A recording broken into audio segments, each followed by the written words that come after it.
Hello friends, एक बार फिर से आपका स्वागत करती हूँ मैं जीनियस में। आज का हमारा टॉपिक है सर्कल यानी कि व्रत। इस वीडियो में हम व्रत से संबंधित संपूर्ण जानकारी प्राप्त करेंगे। चलिए शुरू करते हैं इस वीडियो को। इस चित्र में आपको एक व्रत दिखाई दे रहा है। व्रत क्या होता है इसे समझते हैं। सबसे पहले अगर मैंने समतल में या कोई स्थिर बिंदु ले लिया, इस स्थिर बिंदु से समान दूरी के सभी बिंदुओं को मिलाने पर बनी आकृति हमारे पास व्रत प्राप्त होगी। तो देखिए, जो समतल में स्थित एक बिंदु जो मैंने लिया है इसको मैं कहूंगी केंद्र, यानी कि समतल में कोई स्थिर बिंदु हम लेते हैं तो व्रत का वो केंद्र कहलाता है। और समान दूरी पर स्थित बिंदुओं को मिलाने पर जो आकृति बनती है हमें व्रत प्राप्त होती है।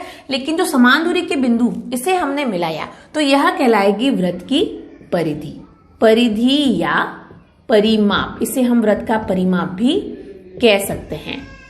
तो ये है व्रत और ये है व्रत की परिधि या परिमाप। तो समतल में स्थित एक बिंदु इसको कहेंगे व्रत का केंद्र, और समान दूरी पर स्थित सारे बिंदुओं को हमने मिलाया तो इसे कहेंगे व्रत की परिधि। अब एक चीज आती है हमारे पास, त्रिज्या यानी कि रेडियस। त्रिज्या यानी कि रेडियस। त्रिज्या किसे कहेंगे? देखिए, व्रत का जो केंद्र है, इस केंद्र से मैं परिधि के किसी भी बिंदु को मिलाऊं, चाहे यहां मिलाऊं, चाहे यहां मिलाऊं, चाहे यहां मिलाऊं। अगर केंद्र को मैंने O नाम दे दिया, इसको A दे देते हैं, B दे देते हैं और C, तो यहां पर OA क्या कहलाएगी? OA व्रत की त्रिज्या है, OB भी व्रत की त्रिज्या है और OC भी व्रत की त्रिज्या है। यानी कि व्रत के केंद्र से परिधि पर स्थित किसी भी बिंदु को मिलाने वाली रेखा को हम व्रत की त्रिज्या कहते हैं। त्रिज्या को हम R से रिप्रेजेंट करते हैं, इसको स्मॉल r से रिप्रेजेंट करेंगे। त्रिज्या व्रत के केंद्र से परिधि के किसी भी बिंदु को मिलाती है। तो एक व्रत में कितनी भी त्रिज्याएं हो सकती हैं, यानी एक व्रत में अनंत त्रिज्याएं हो सकती हैं। इसके बाद आती है बात व्यास की। व्यास क्या होता है? तो परिधि के किसी भी बिंदु से हमने केंद्र को मिलाया, अगर इसी केंद्र को मैंने इस रेखा को आगे तक बढ़ाया तो देखिए, ये रेखा जो आगे तक बढ़ी है इसको मैं नाम दे देती हूं के, यानी कि एक के या के ए व्रत का व्यास कहलाएगा। यानी कि केंद्र से होकर दोनों त्रिज्याएं जा रही हैं। आप देखिए, एक त्रिज्या OA जा रही है, एक है OK, तो ये दोनों त्रिज्याएं व्यास को बना रही हैं। व्यास को समझने से पहले हमें जीवा को समझना आवश्यक है। तो अगला पॉइंट है जीवा। जीवा जीवा क्या होती है? देखिए, परिधि पर स्थित कोई भी दो बिंदु को हमने किसी भी प्रकार मिला लिया तो यह कहलाएगी व्रत की जीवा। इसको हम LM नाम दे देते हैं। जो LM यहाँ पर व्रत की जीवा है, यानी परिधि पर स्थित कोई भी दो बिंदुओं को मिला लिया तो हमें जीवा की प्राप्ति हो गई। तो व्यास एक ऐसी जीवा है जो केंद्र से होकर गुजरती है। तो व्रत की सबसे बड़ी जीवा भी व्रत का व्यास होती है। और व्यास की एक विशेषता है कि ये त्रिज्या का दुगुना होता है, यानी कि त्रिज्या का दुगुना। यहाँ पर इस चित्र में आपने देखा OA जितना है उतना ही OK है, यानी कि त्रिज्या का दुगुना व्यास होता है। अब देखिए, परिधि को कैसे हम मापेंगे? व्रत की परिधि। तो व्रत की परिधि ज्ञात करने का सूत्र होता है 2πr। 2πr। यहां पर एक नियतांक दे रखा है पाई। तो पाई का मान क्या होता है? पाई का मान होता है परिधि बटे व्यास। परिधि बटे व्यास। परिधि बटे व्यास को हम पाई भी कहेंगे।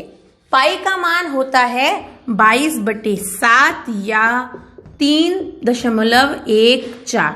22/7 या 3.14।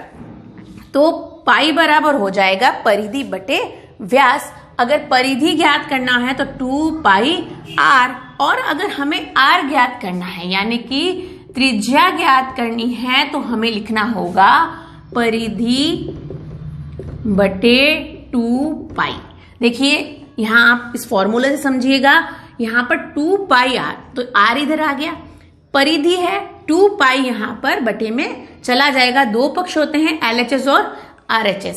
तो जब LHS से RHS में चीज आएगी तो उसके चिन्ह बदल जाते हैं, प्लस का माइनस, माइनस का प्लस, गुणे का भाग और भाग का गुणा। ये सब हम आगे सवालों में समझेंगे। तो आपने अब तक देखा व्रत क्या होता है, व्रत का केंद्र किसे कहते हैं, व्रत की त्रिज्या क्या होती है, व्रत का व्यास क्या होता है और परिधि और जीवा क्या होती है। चलिए आगे बढ़ते हैं व्रतखंड की ओर।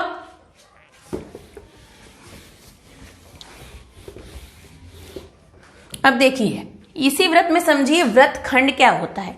अब देखिए ये जीवा है LM। इस जीवा को अगर इसको हम नहीं देखें तो आप देखिए इस जीवा ने इस व्रत को 2 भागों में बांट दिया है।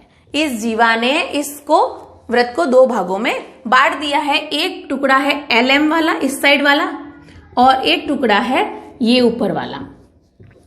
अब देखिए यहां पर 2 व्रतखंड बन गए हैं। इसको कहेंगे लघु व्रतखंड, इसको कहेंगे दीर्घ व्रतखंड। इसमें एक चीज है चाप। चाप को समझिए, अगर ये सतत दूरी परिधि की सतत दूरी व्रत का चाप कहलाती है। यहां पर अगर इसको हम चाप LM भी नाम दे सकते हैं। LM है व्रत का चाप। तो जीवा ने व्रत को 2 भागों में बांटा है। एक है लघु व्रतखंड, दूसरा है दीर्घ व्रतखंड। एक होता है त्रिज्य खंड। त्रिज्य खंड, जब हम सर्कुलर शेप का कोई बर्थडे केक लाते हैं घर में तो हम उसको कुछ इस प्रकार काटते हैं। आप देखिए इस प्रकार की आकृति में हम उसको काटते हैं, ठीक है। तो अगर ये व्रत, इसको हम व्रत मान ले, व्रत का केंद्र मान ले और केंद्र से हमने यहाँ पर 2 त्रिज्याएं बना ली। 2 त्रिज्याएं हैं OA और OB। तो आप देखिए ये जो आकृति है इसको हम त्रिज्य खंड कहते हैं। मतलब व्रत की किन्हीं 2 त्रिज्याओं से घिरा हुआ भाग व्रत का त्रिज्य खंड कहलाता है। ये बात हो गई त्रिज्य खंड की। चलिए आगे बढ़ते हैं व्रत के कुछ महत्वपूर्ण बिंदु या महत्वपूर्ण गुणधर्मों की ओर।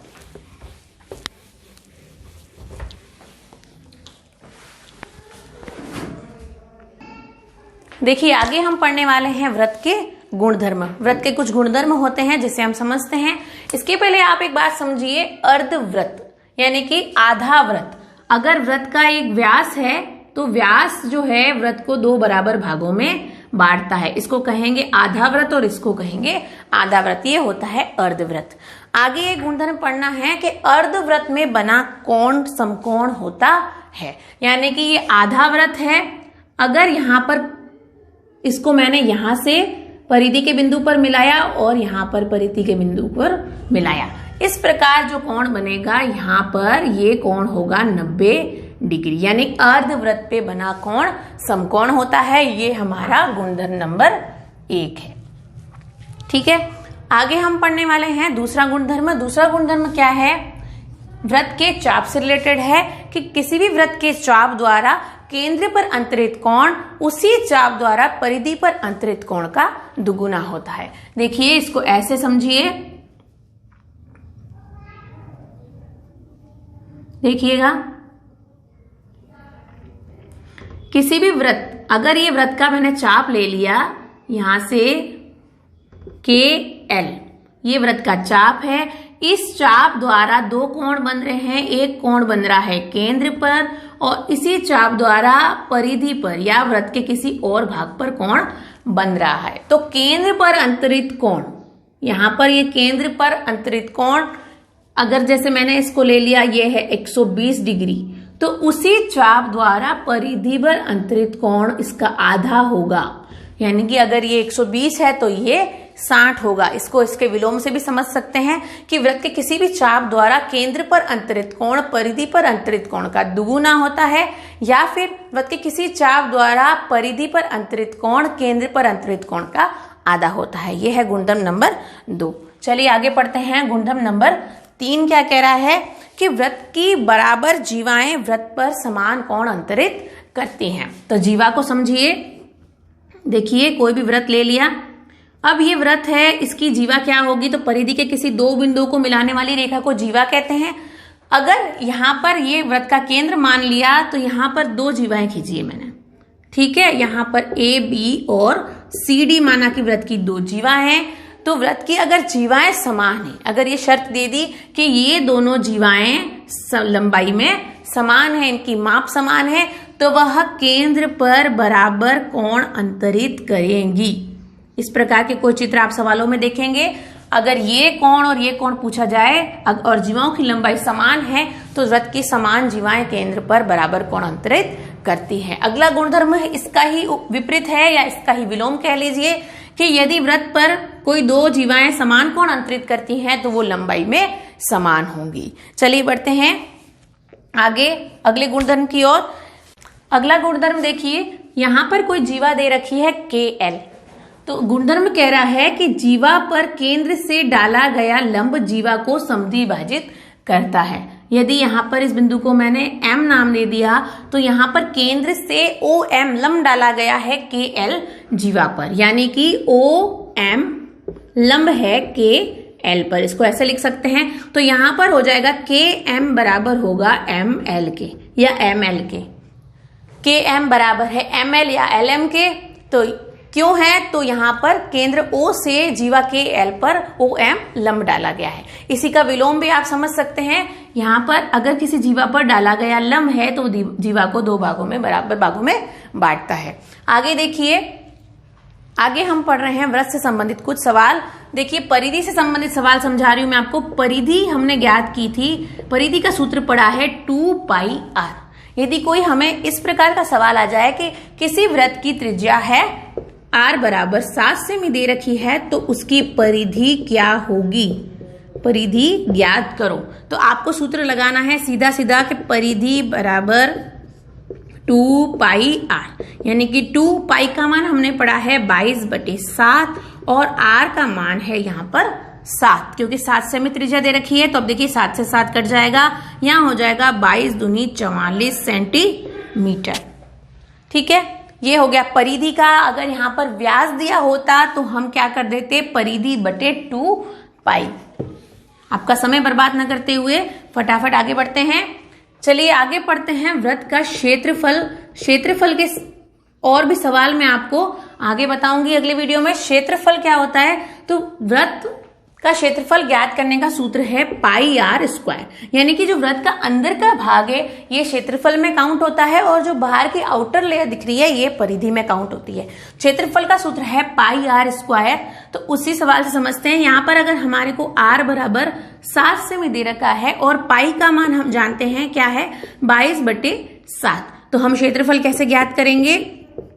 क्षेत्रफल बराबर हो जाता है πr², यानी कि 22/7 गुणा 7 गुणा 7। देखिए 7 से 7 कट जाएगा 22। अब क्या करना है आपका, 22 का 7 में गुणा करना है। आप देखिए 7 दूनी 14 हासिल 1, 7 दूनी 14 और 1 15, 154। अब यहाँ पर आ जाएगा सेंटीमीटर स्क्वायर, यानी कि वर्ग सेमी, क्योंकि क्षेत्रफल है तो वर्ग सेमी में काउंट होगा, क्योंकि हमारे पास इकाई यहाँ पर सेंटीमीटर दे रखी है। अगर इकाई मीटर है तो वर्ग मीटर लगेगा और सेंटीमीटर है तो वर्ग सेमी लगेगा।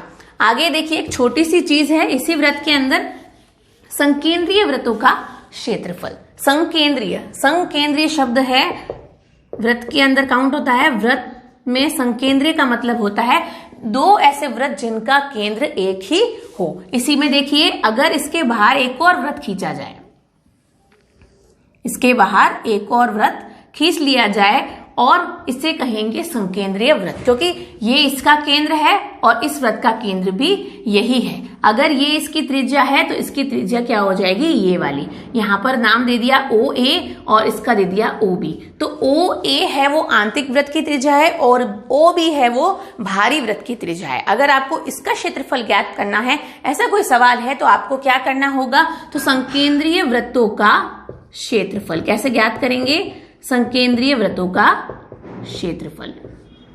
अब देखिए इसका है πr², तो इसका भी है πr², लेकिन यहां पर हमारी क्या चेंज हो रही है, r चेंज हो रही है, यहां त्रिज्या चेंज हो रही है। इसको कहेंगे r1, इसको कहेंगे r2। ये r1 है और ये r2 है। तो आपको बड़े वृत्त के क्षेत्रफल में से छोटे वृत्त के क्षेत्रफल को घटाना होगा। तो कैसे आप करेंगे, देखिए ये हो जाएगा πr2² माइनस πr1²। इस प्रकार आप कर सकते हैं। अब देखिए यहाँ पर पाई हमारे पास कॉमन है, तो यहाँ पर पाई कॉमन ले लीजिए, यहाँ हो जाएगा πr2² माइनस r1²। इस प्रकार संकेंद्रीय वृत्तों का क्षेत्रफल ज्ञात हो जाएगा। आपको अगर इसकी त्रिज्या ज्ञात करने नहीं है, आपको एक त्रिज्या दे रखी है, तो आपको क्या करना होगा, इस त्रिज्या को इसमें जोड़ देना होगा। ये यहाँ पर किसका सूत्र आया है, ये इस भाग का सूत्र आपको निकाल आया है, मतलब इस भाग को माप हमको पूछी गई है तो हमें ये वाला सूत्र यूज करना है। मतलब बाहरी वृत्त और आंतरिक वृत्त हमें पूछा है, इन दोनों के बीच के भाग को ज्ञात करें, तब हमें ये सूत्र का उपयोग करना होगा, पाई r2 square minus pi r1 square. तो इस प्रकार जैसे कोई सवाल आता है कि एक बगीचा है जिसके चारों ओर 3 फीट चौड़ी सड़क बनी हुई है, तो सड़क का क्षेत्रफल ज्ञात कीजिए। इस प्रकार के कोई सवाल हैं तो उसको हम इस सूत्र से ज्ञात करेंगे उनका उत्तर। ठीक है, आशा करती हूँ आपको वीडियो पसंद आया होगा। वीडियो को लाइक करें, शेयर करें और बने रहिए मेरे साथ मैथ्स में जीरो से हीरो बनने के लिए। धन्यवाद।